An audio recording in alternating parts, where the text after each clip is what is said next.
Hey, I hope you guys have missed us as much as we've missed you. And we were talking today and we said, well, you know, we haven't put out a video in quite a long time.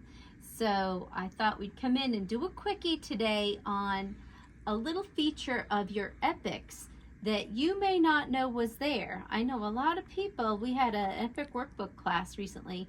A lot of people had no idea that this little trick was available to them. So, follow me.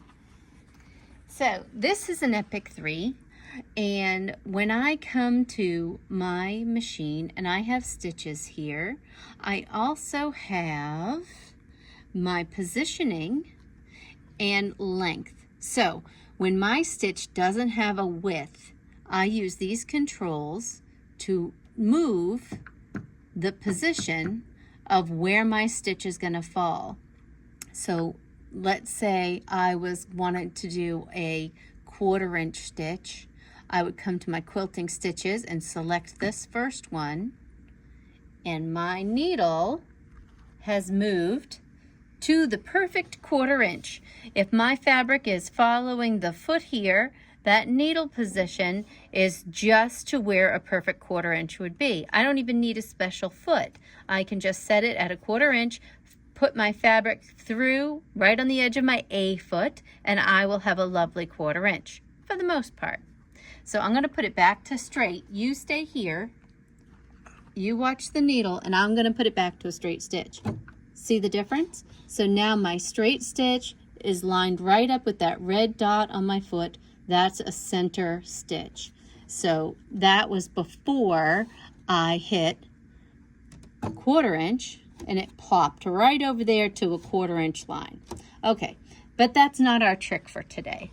What we're going to talk about, we're going to start in the utility stitches, and we're going to select just a center zigzag stitch. So now when I have a stitch that has a width to it, then, let me close this menu. My controls here are a width and a length. So my width, of course, controls the width of that stitch. And here's an accurate representation of the size that you're going to stitch out. If I hit the plus, my stitch gets wider.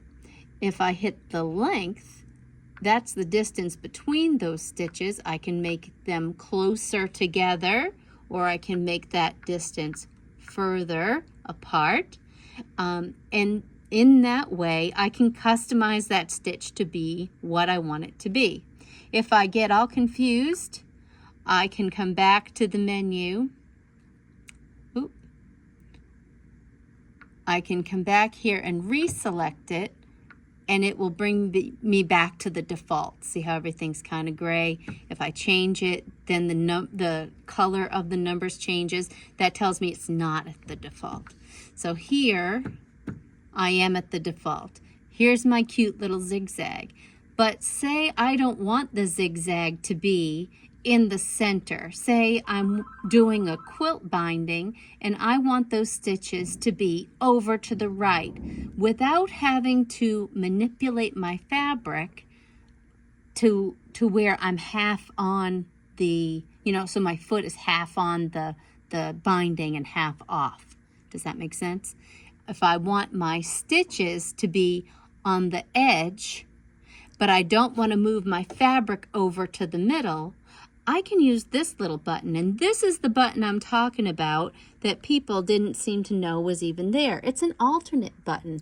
What that alternate button does when I click it is it changes this width to a positioning. So like we did with the straight stitch, we could change the position, the needle position of where those stitches were going to fall. Now I've changed these tools so that it's no longer changing the width, it's changing the position of where those stitches are going to fall. So now I could come this way, or I can go out this way, and my customized stitch, say I've changed my width and length of that stitch to where I want it to be. Now I've changed the position of that stitch so that it's going to stitch where I want it to be. And I thought that was pretty cool. People, like I say, were surprised at that. They didn't know, most of them didn't even know that that button was there, and never mind what it was for.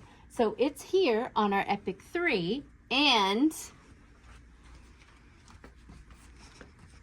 if you follow me over here, I'm just going to show you.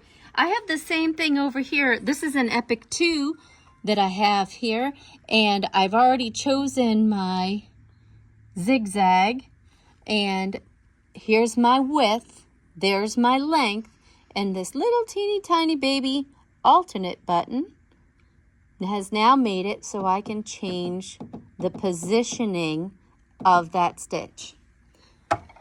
So anything with the width that it will allow me. So of course, if my stitch is so wide that it takes up that whole mouth of the foot, I'm not going to really change its position very much. But something else like this little overcast, flat lock stitch, right? So that has a width to it. So this here, I could change the width, but I can also change its position.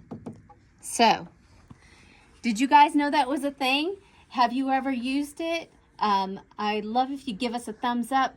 Let us know if you've used this. It's a really cool tool.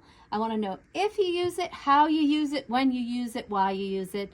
And I guess that's all I have to say about that. Leave me some comments. Keep stitching.